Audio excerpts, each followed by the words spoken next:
In group situations, you often have to deal with conflict and positive discipline. And so we're going to break those two down and be able to just take a closer look at both of them.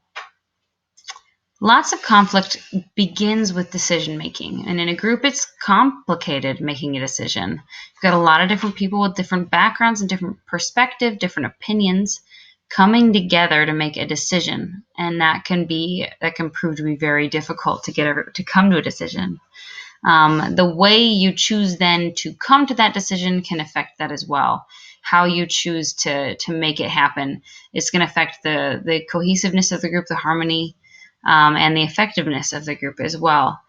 Some things you need to consider when you're considering the different ways you can make how you're going to make a decision as a group. How formal is this group? Are you very comfortable together, or are you not? What is the goal and objective of the group? What time do you have available, and how efficient is your group? And that might relate to the time availability and the goals as well, but you need to take a look at each one of those 4 things before deciding how you're going to make a decision. And a lot of times you do plan this kind of thing ahead of time. Different ways that you can make a decision. Unanimity, this is where everyone agrees, period. Consensus is very similar, except everybody agrees, except there might be people that just don't have they don't agree, but they don't disagree either. They're just kind of reserved about it. They have reservations and they don't vote or whatever. Majority is, this is the typical vote. We've got the most people who get it. Sometimes a minority wins if there aren't enough people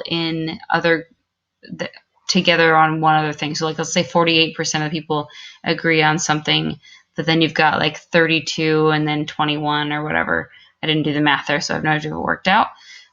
Percent agreed, but so the 48% is a minority, but still it's the largest number of people agreeing, and so that's how the decision's made. A hand clasp, this is where the leaders make the decision, and so everybody else just kind of follows them. A topic jump is kind of similar to not making a decision. It's where you just the conversation moves elsewhere and the decision is never really made. Self-authorization, this is where somebody just kind of makes it happen. They start it and the rest of the group follows. Start doing whatever they decided on. And then plop, which is a really not a great name for it, but this is kind of where a leader tries to make something happen, but then the group just doesn't follow through with it. So it's like no action is taken because the leader is not able to motivate the group to follow them and do as they started. So it's kind of like self-authorization, but without the follow through that happens. The group does not follow with them. So these are ways you can choose to make a decision as a group. Some of them just kind of happen, but you can choose if you're going to do consensus or majority support, or if you're just going to have the leaders make the decision. And that's going to affect, again, going back to that, the unanimity, the effectiveness, and the cohesiveness of your group. So, for example, aiding in harmony of a group, consensus is a good one for this because everybody agrees. However, consensus takes a long time sometimes. You have to get everybody on board, so it can be really hard to have consensus. So you might not want to use it if you don't have a lot of time. So when you're making these kinds of decisions, conflict is bound to arise. It's not necessarily a bad thing, though. You have to know that. Conflict is good. Again, go back to the group dynamics. The storming process is really necessary. You've got to get through it. And so it is sometimes a good thing to face conflict because it's going to highlight problems that you need to see, issues, concerns, and other also member positions that you might not have been aware of before.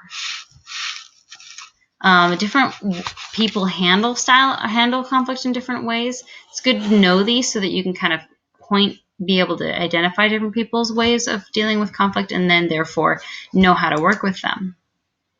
So there's the avoidance technique. This is where you just don't like conflict, and so you just kind of avoid it altogether. You just don't deal with it. And so the problem is there's no fixing the problem. The problem will probably rise to the surface again. Accommodation, this is kind of like avoidance, but you avoid the problem because you care about the person. So you're just like, I'm just not going to deal with that thing that we disagree on because I care about my relationship with them too much. The relationships are really more important than the issues there. Coercion, this is bad. This is totally a win-lose. This is where personal interest takes control, and one person gets what they want, and the other person doesn't get anything. Then there's compromise. This is kind of where no one answer exists. You kind of make up a new answer, a give and take. Most common, I would say, probably way to make a decision. Collaboration. This is where you have consensus or majority decision. Everybody just kind of works through it to come up with a majority decision. This has to do with a lot of confronting conflict for the sake of the relationship. So you're actually going to face it for the sake of the relationship. And then there's negotiation. This is where you can't come up with a compromise. So you have to kind of figure out it as a parity of power, kind of a power play a little bit between two parties to kind of negotiate something. Who's going to get what they want. When it comes to managing conflict, the leader plays a really big role on how you need to keep it from getting to the point where it boils over. You don't want that. You want it to just kind of stay conflict to be used in a positive way, again, to help bring out issues and problems you didn't know existed, learn more about each other, and create the best and most efficient way that you can do something as a group. So your role is to make sure that that's how it's done. Be creative about it. Make sure that it's furthering the goals and objectives of the group. When you're working with little children, though, it can be really difficult to make that happen, to make to work on through conflict. And so you have to sometimes use what's called positive discipline. We talked about this a little bit back with the coaching model. And so you do need to take that into consideration, the coaching model. But when you are working with kids, you will end up dealing with discipline. You're going to have to discipline. It might mean negative consequences. But when you're trying to do discipline, you really want to create positive behavior. Help make sure that they understand what's expected of them, and you might need to use assertive discipline if needed. But when it comes to positive behavior, you do need to consider what children need. Children need love. They need expectation. So they love, liberty, limits, and listen. You can see them right here. This is what kids need, and so you need to give them that. If they don't find it, they will look for it elsewhere or in some way.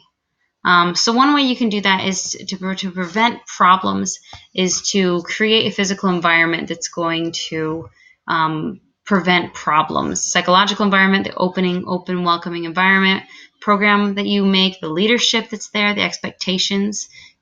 Kids like structure. They want to be limited so that they then do better, so they know exactly where they stand. Be caring, be consistent, communicative. You need to make sure you're communicating them. Give them choices, but limit them. Like I let my kid choose a shirt, but he chooses between two that I'm okay with.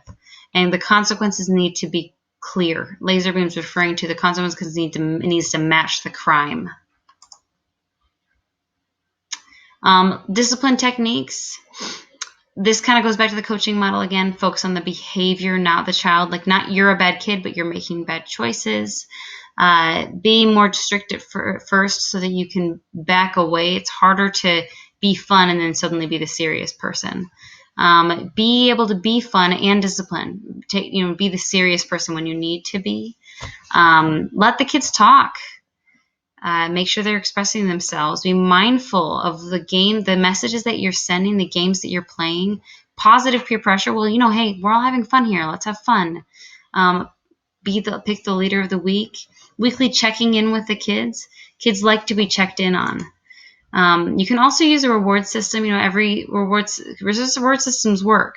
They can also cause problems because the students, the kids then expect rewards, but you need to be able to use them. Have good consequences, ones that, again, relate to the crime, a timeout, negotiations. Don't do unexpected surprise consequences unless it's a good thing. Peer counseling is a really good one. Make sure that you go back to the coaching model and are there for them. Kids want to talk, and so you need to be able to be there for them when they need it.